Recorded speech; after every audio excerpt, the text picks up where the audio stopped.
Medina सल्लल्लाहु अलैहि वसल्लम कि दुश्मने अहमद पे शिद्दत कीजिए, दुश्मने अहमद पे शिद्दत कीजिए, मुल्हिदों से किया मुरव्वत कीजिए और गैस में जल जाए बेदीनों का दिल, या रसूल अल्लाह की कसरत कीजिए। समस्त प्रशंसा गुणगान गुणभोचन से महान रब्बुल आलमीनेर যে আল্লাহ পাক আপনাকে আমাকে সকলকেই দয়া করে মায়া করে বেতি ব্যস্ততার মধ্য থেকে বাছাই করে আজকে এই পবিত্র মাহফিলের মধ্যে আসার বসার সুযোগ দান করেছেন, সে আল্লাহ পাকের আপনি এবং আমি একবার শুকরিয়া আদায় করি, বলুন আলহামদুলিল্লাহ। আলহামদুলিল্লাহ। তারপরে পরেই মক্কার ফুল মদিনার রসুল, মক্কার সরকার মদিনার ভান্ডার মা আমিনার মুরুদুলাল, আব্দুল্লাহর পেয়ারা মা আমিনার নয়নের তারা জনাবে হযরতে মুহাম্মদুর রাসূলুল্লাহ সাল্লাল্লাহু তাআলা আলাইহি ওয়াসাল্লামের উপর হাজারো লাখো করোড়ো দরুদ ও শান্তির ধারা বর্ষিত হোক। সকলে মিলে উচ্চ স্বরে পাঠ করি আল্লাহুম্মা আমিন। আল্লাহুম্মা আমিন। বরদার ইসলাম, আমি যে আয়াতে কারিমা তেলাওয়াত করেছি, আল্লাহ পাক পবিত্র কোরআন শরীফের মধ্যে আয়াত দিয়ে শুধু পুরো দুনিয়ার মানুষকে নয়, পুরো পৃথিবীর সুন্নি মুসলমানদেরকে জানিয়ে দিয়েছেন, মেসেজ দিয়েছেন, লাকুম দীনুকুম ওলিয়াদ্দিন। মাইকম্যান সাউন্ডটা বাড়িয়ে দেন, ইকো কমিয়ে দেন, ইকো কমিয়ে দেন, সাউন্ড বাড়িয়ে দেন। হ্যালো, লকুম দীনুকুম ওয়ালিয়াদ্দিন, নিঃসন্দেহে তোমার দিন তোমার কাছে, আমার দিন আমার কাছে। এই কথা শুধু ইসলাম ধর্ম বলে না, পৃথিবীতে যতগুলো ধর্ম রয়েছে মুসলমান, প্রত্যেক ধর্মের মানুষেরা, প্রত্যেক ধর্মের পাগড়িরা, পণ্ডিতেরা নিজের বইয়ের মধ্যে লিপিবদ্ধ করেছে। আপনার যে কিনা ঋগ্বেদ 172 নম্বর সনাতের মধ্যে বলছে,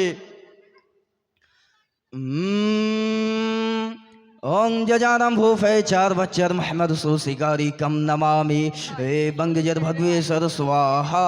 ओं मंगलम भगवान आदि विष्णु मंगलम पुनरीकचा। ओं मंगलम तनो हरि हरि हरि एको देव सर्वभूते सगुरा सर्वभूतांतरात्मा कर्माध्य च साक्षी चेता केवलो निगुरस्ते। गणेश्यम चरणम शीसनम शशांकम चरणम शीसनम पर्वतम चंदम शीसनम गंगाजलम स्नानं पंडितरम गौतानम स्वाहा। বরদার ইসলাম, পৃথিবীতে আপনার যে যতগুলো দল রয়েছে, প্রত্যেক দলের মানুষেরা বলছে যে কোনো দলের মানুষকে আঘাত করিও না, কোনো দলের মানুষকে দুঃখ দিও না, কষ্ট দিও না। এই কথা তো আল্লাহ পাক পবিত্র কোরআন শরীফের মধ্যে বলছে, লাকুম দীনুকুম ওয়ালিয়াদ্দিন। নিঃসন্দেহে তোমার দিন তোমার কাছে পছন্দ, আমার দিন আমার কাছে পছন্দ। কোনো ধর্মকে ইসলাম গালি দিতে শিখায়নি মুসলমান, ইসলাম আক্রমণ করতে কোনো ধর্মকে শিখায়নি। আপনার যে কিনা আমার নবী পাক সাল্লাল্লাহু তাআলা আলাইহি ওয়াসাল্লামের মুখ থেকে যতগুলো কথা বের হয়েছে মুসলমান, আমরা যে কথাগুলো বলি না, এই কথাগুলো আমার নবী পাক সাল্লাল্লাহু তাআলা আলাইহি ওয়াসাল্লামের মুখ থেকে যতগুলো কথা বের হয়েছে, সমস্ত কথা এখন হাদিস হয়ে রয়েছে। বলুন সুবহানাল্লাহ, সুবহানাল্লাহ। আমার নবী পাক সাল্লাল্লাহু তাআলা আলাইহি ওয়াসাল্লাম বলছে, আমি ততক্ষণ পর্যন্ত আমার মেয়ে ফাতেমাতুজ জাহরার বিবাহতে রাজি হব না। কতক্ষণ পর্যন্ত রাজি হবে না মুসলমান? বলছে আমি আমার মেয়ে ফাতেমাতুজ জাহরার বিয়েতে ততক্ষণ পর্যন্ত রাজি হব না যতক্ষণ পর্যন্ত স্বয়ং আল্লাহ না রাজি হয়ে যায়। বরদার বন্ধুগণেরা, সোনামানিকেরা, কোনো কিতাবের মধ্যে কোনো বইয়ের মধ্যে এসেছে মা ফাতেমাতুজ জাহরার বয়স হয়েছে 15.5 বছর, 15.5 বছর। আবার কোনো কিতাবের মধ্যে এসেছে 16 বছর। যখন 16 বছর বয়স, এমনি সময়তে হযরতে আবু বকর সিদ্দিক রাদিয়াল্লাহু তাআলা আনহু আমার নবীর দরবারে গেলেন বাবা। আর আমার নবী পাক সাল্লাল্লাহু তাআলা আলাইহি ওয়াসাল্লামের দরবারে যে বলছে, ইয়া রাসূলুল্লাহ ইয়া হাবিবাল্লাহ, নবী গো আমি আপনার দরবারে এসেছি হুজুর, আমি আপনার কাছে এসেছি হুজুর, আমি আপনার দরবারে এসেছি আপনার মেয়ে ফাতেমাতুজ জাহরার সঙ্গে বিয়ের প্রস্তাব নিয়ে। আমার নবী পাক সাল্লাল্লাহু তাআলা আলাইহি ওয়াসাল্লাম নাকচ করে দিয়েছে, না বলে দিয়েছে। আবু বকর বসে গেল। এরপরে আপনার যে কিনা হযরতে উমরে ফারুক রাদিয়াল্লাহু তাআলা আনহু আমার নবী পাক সাল্লাল্লাহু তাআলা আলাইহি ওয়াসাল্লামের দরবারে আসলেন। বাবা আসার পরে এই আপনার যে কিনা আমার নবী পাক সাল্লাল্লাহু তাআলা আলাইহি ওয়াসাল্লামকে বলছে ইয়া রাসূলুল্লাহ ইয়া হাবিবাল্লাহ, নবী গো আমি আপনার দরবারে এসেছি হুজুর, আপনার মেয়ে ফাতেমাতুজ জাহরার সঙ্গে বিয়ের প্রস্তাব নিয়ে। আমার নবী পাক সাল্লাল্লাহু তাআলা আলাইহি ওয়াসাল্লাম নাকচ করে দিলেন, মানা করে দিলেন। উমরে ফারুক বসে গেলেন। এরা দুইজন বেশ কিছুক্ষণ ধরে বসে থাকার পরে এবার আমার নবী পাক সাল্লাল্লাহু তাআলা আলাইহি ওয়াসাল্লামকে বলছে হুজুর আমরা অনেকক্ষণ ধরে বসে রয়েছি, তাহলে এবার আমরা চলে যাই। আপনার যে কিনা এরা দুইজন রাস্তার দিকে যেতে আরম্ভ করলো। রাস্তার মধ্যে যেতে যেতে অর্ধেকটুকু রাস্তা গিয়েছে বাবা, আর যাবার পরে আপনার যে কিনা উমরে ফারুক রাদিয়াল্লাহু তাআলা আনহু বলতে লাগলো ওগো আবু বকর আমাদের কাছে ধন দৌলত বাড়ি গাড়ি টাকা কড়ি সমস্ত কিছু রয়েছে, তবে নবী কেন ওনার মেয়ের সঙ্গে আমাদের বিবাহতে রাজি হলো না? নবী কি আমাদেরকে ভালোবাসে না? আবু বকর বলছে উমর জানি না, কিন্তু আমার মন বলে দিল বলে যে হয়তো মহান রব্বুল আলামিন হয়তো স্বয়ং আল্লাহ রাজি ছিল না, এই জন্য আমার নবী রাজি হননি। বলুন সুবহানাল্লাহ। হয়তো আল্লাহ রাজি ছিল না, এই জন্য আমার নবী রাজি হননি। তো হযরতে আবু বকর সিদ্দিক রাদিয়াল্লাহু তাআলা আনহু বলছে ওমর আমাদের সঙ্গে রাজি হলো না তো কি হয়েছে? আমাদের মধ্যে এমনই একজন ব্যক্তি আছে, উনি যদি বিয়ের প্রস্তাব নিয়ে যায় তো আমার নবী পাক সাল্লাল্লাহু তাআলা আলাইহি ওয়াসাল্লাম রাজি হয়ে যাবে। আমার নবী পাক রাজি হয়ে যাবে, না বলতে পারবে না। সেটা হচ্ছে শেরে খোদা আলী। ইনারা দুইজন এবার করলেন তাকে সঙ্গে সঙ্গে শেরে খোদা আলীর দরবারে আসলেন। শেরে খোদা আলীর দরবারে উপস্থিত হয়ে বলছে ভাই শেরে খোদা আলী, আলীকে বলছে ভাই আলী আমরা গেছিলাম নবীর দরবারে নবীর মেয়ে ফাতেমাতুজ জাহরার সঙ্গে বিয়ের প্রস্তাব নিয়ে। আমিও গেছিলাম, উমরও গেছিল, আর আমি আবু বকর আমরা দুইজনাই গেছিলাম, কিন্তু নবী নাকচ করে দিয়েছে, মানা করে দিয়েছে। আমাদের মন বলে দিল বলে আলী তুমি যদি যাও তো নবী মানা করবে না, হয়তো তোমার সঙ্গে ওনার মেয়ের বিবাহতে রাজি হয়ে যাবে। আপনার যে কিনা বাবা শেরে খোদা আলী বলছে আমি কোনোই মতে যাব না। আমি কি করে নবীর দরবারে যেতে পারি? আমি তো সামান্য নবীর বাড়ির গোলাম, আমি নবীর বাড়িতে কাজ করি, আমি নবীর বাড়ির গোলাম, আর এই গোলাম হয়ে বাদশার মেয়ের বিবাহর কথা কি করে বলতে পারি? আমি ভাই কোনো মতেই যাব না। আবু বকর আর উমর আলীকে ছাড়বে না। তখন শেরে খোদা আলী কোনো মতন রাজি হলো বাবা। এবার রাজি হবার পরে শেরে খোদা আলী বলছে উমর আবু বকর আমি তো নবীর দরবারে চলে যাব, কিন্তু বিয়ের কথা আমি নিজের জবানে বলতে পারবো না, আমি নিজের মুখ থেকে বলতে পারবো না, এই বিয়ের কথা তোমরা নিজে থেকেই বলবে। আবু বকর উমর চিন্তা করলো আগে কোনো মতন ইনাকে নিয়ে তো যাই, তারপরে ওখানে যে যা হবে দেখা যাবে, আগে ইনাকে কোনো মতন নবীর দরবারে নিয়ে তো যাই। বলছে ঠিক আছে আমরাই তোমার বিয়ের কথা বলবো। এরা তিনজন বাবা রাস্তা ধরেছে আপনার যে কিনা নবীর দরবারে যাবার জন্য।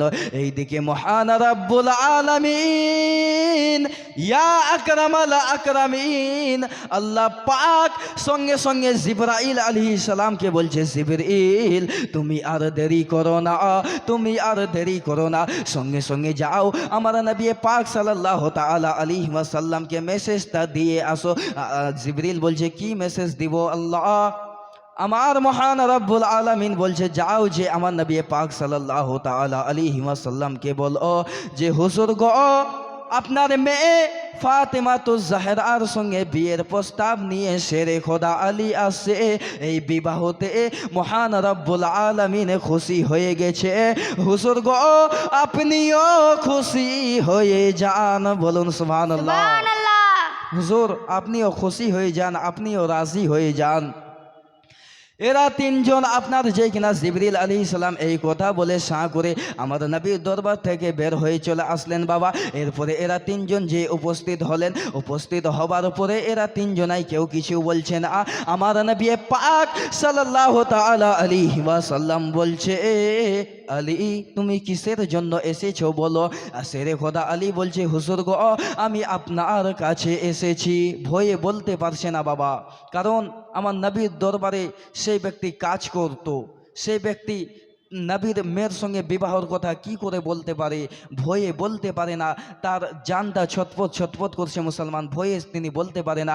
আমার নবী পাক সাল্লাল্লাহু তাআলা আলাইহি ওয়াসাল্লাম আবার বলছে হে আলী তুমি কিসের জন্য এসেছো বলো।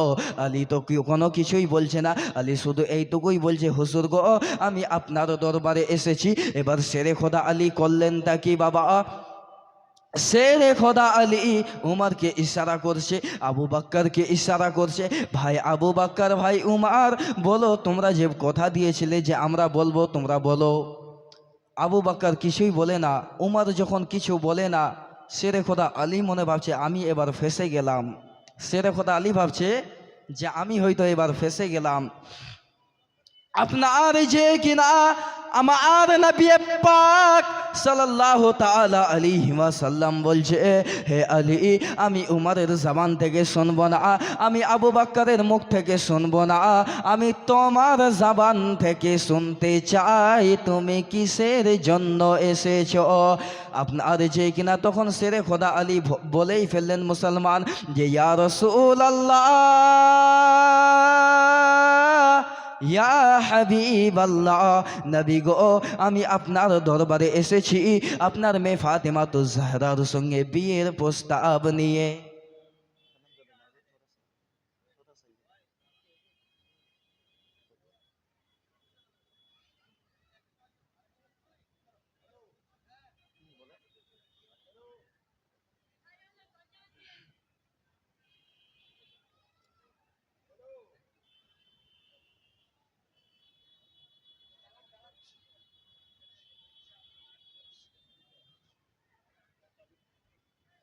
বরদার ইসলাম যেই হযরত শেরে খোদা আলী বলল যে আমি আপনার মেয়ের সঙ্গে বিয়ের প্রস্তাব নিয়ে এসেছি, আমার নবী পাক সাল্লাল্লাহু তাআলা আলাইহি ওয়াসাল্লামের জবান থেকে বের হয়ে গেল আলহামদুলিল্লাহি রাব্বিল আলামিন।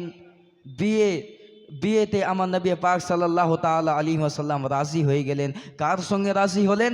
উমারের সঙ্গে নয়, আবু বকরের সঙ্গে নয়, রাজি হলেন শেরে খোদা আলীর সঙ্গে। বলুন সুবহানাল্লাহ, মচল के कहिए সুবহানাল্লাহ। বরদার ইসলাম রাজি হয়ে যাবার পরে আপনার যে কিনা আমার নবী পাক সাল্লাল্লাহু তাআলা আলাইহি ওয়াসাল্লাম বলতে লাগলো আলী তোমার কাছে কি কোনো কিছু রয়েছে, এমন কোনো একটা জিনিস কি রয়েছে? শেরে খোদা আলী বলছে হুজুর আমার কাছে একটা জিনিস আছে। এবার বলছে আমার নবী পাক সাল্লাল্লাহু তাআলা আলাইহি ওয়াসাল্লাম বলছে বলো আলী তোমার কাছে কি রয়েছে? শেরে খোদা আলী বলতে লাগলো আমার কাছে আব্দুল্লাহর নয়নতারা মা আমিনার ফুল।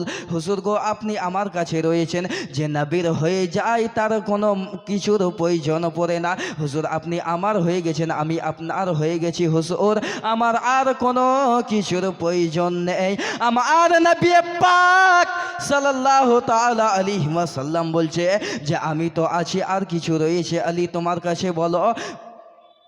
আপনার যে কিনা শেরে খোদা আলী বলতে লাগলো হুজুর গো আমার কাছে একটা কাপড় রয়েছে, আমার কাছে একটা কাপড় রয়েছে যে কাপড়টা হচ্ছে লোহার কাপড়। এই লোহার কাপড় পরে হুজুর আমি যুদ্ধের ময়দানে যুদ্ধ করতে যাচ্ছি। আপনার যে কিনা আমার নবী পাক সাল্লাল্লাহু তাআলা আলাইহি ওয়াসাল্লাম বলতে লাগলো এই কাপড়খানা তুমি বিক্রি করে দাও। শেরে খোদা আলী সেই কাপড়খানা বিক্রি করে দিলেন। তারপরে আপনার যে কিনা কিছু খুরমা খেজুর কিনে কিনে আনা হলো মুসলমান। কিছু খুরমা খেজুর কিনে আনার পরে ওই আলীর সঙ্গে ফাতেমার বিবাহ হয়ে গেল। একবার উচ্চ স্বরে ঝুমে ঝুমে দরুদ শরীফের নজরানা পেশ করি। আল্লাহ